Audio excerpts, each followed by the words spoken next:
Hello everyone. कल आप लोगों का साइंस का एग्ज़ाम है, तो उसके लिए सबसे पहले तो ऑल द वेरी बेस्ट। और यहाँ पे कुछ इंपॉर्टेंट टिप्स हैं जो आप अगर याद रख लेंगे तो आपको एग्ज़ाम में हेल्प हो सकती है।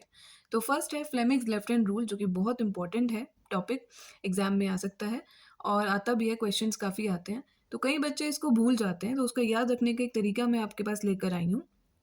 तो यहाँ पे हम क्या है कि हम इसमें 3 फिंगर्स यूज़ करते हैं, thumb, first finger and central finger.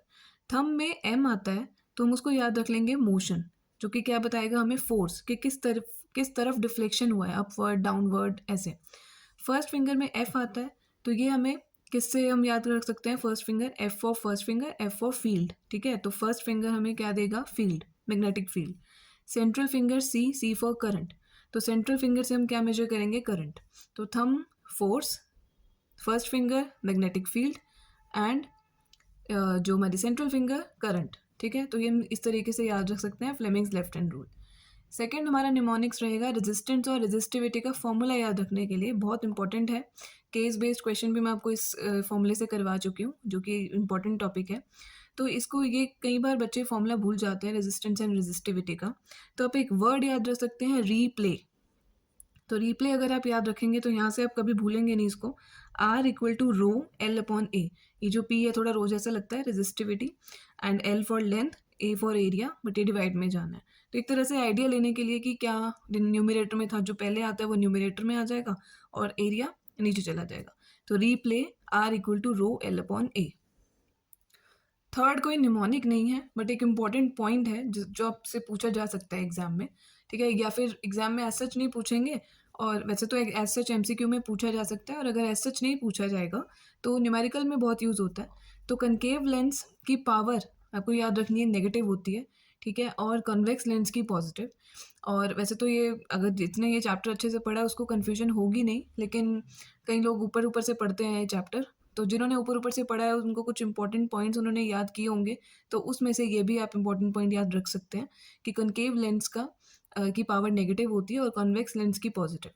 और जितना फोकल लेंथ आपकी कम होगी उतनी पावर ज़्यादा होगी, क्योंकि एक हमारे पास फॉर्मूला होता है P इक्वल्स टू 1/f, जो कि बहुत इंपॉर्टेंट फॉर्मूला है।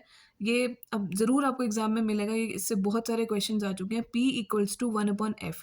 कई बार f गिवन होती है, पावर पूछी होती है, कई बार पावर गिवन होती है, f पूछी होती है।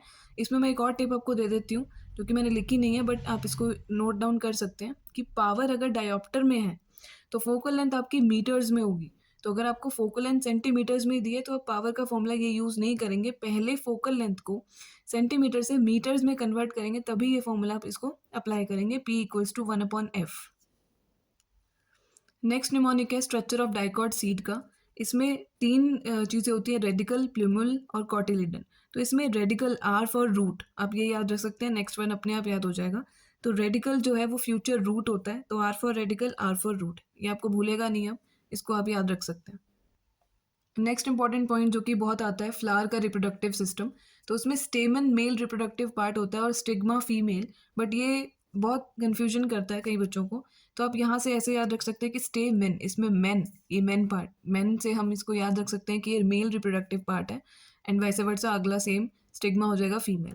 तो आप एक याद रख लें, दूसरा आपको अपने आप कन्फ्यूजन नहीं होगा। नेक्स्ट है रिएक्टिविटी सीरीज।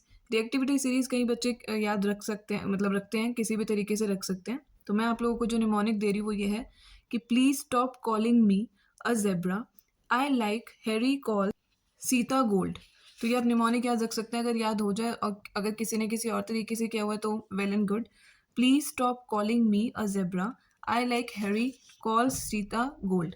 तो इसमें पी से पोटेशियम, ठीक है, फिर है स्टॉप, स्टॉप से आ जाएगा सोडियम। तो इस टाइप से CMZ, calcium, magnesium, zinc, iron, lead, hydrogen, copper, silver, gold. तो फिर से मैं बता देती हूँ, प्लीज स्टॉप कॉलिंग, इसका फर्स्ट इसमें मी से आ जाएगा मैग्नीशियम, बट ए से कुछ नहीं है, तो प्लीज स्टॉप कॉलिंग मी, सिर्फ एक सेंटेंस कंप्लीट करने के लिए बनाया है। जेब्रा से zinc, I iron, like lead, Harry hydrogen, calls copper. अब इसमें C 2 हैं, तो कॉलिंग वाला है कैल्शियम, मतलब पहले कैल्शियम आ रहा है, और कॉल्स वाला है कॉपर। इसको याद रखने के लिए आप ऐसे कर सकते हैं कि मैग्नीशियम से ऊपर वाला C कैल्शियम, क्योंकि ये एक ही ग्रुप से बिलोंग करते हैं, और पोटेशियम सोडियम एक ग्रुप से बिलोंग करते हैं, तो इस टाइप से इसको आप याद रख सकते हो। द एक्टिविटी सीरीज़ बहुत इंपॉर्टेंट है, क्वेश्चन ज़रूर मिलेगा इससे आपको।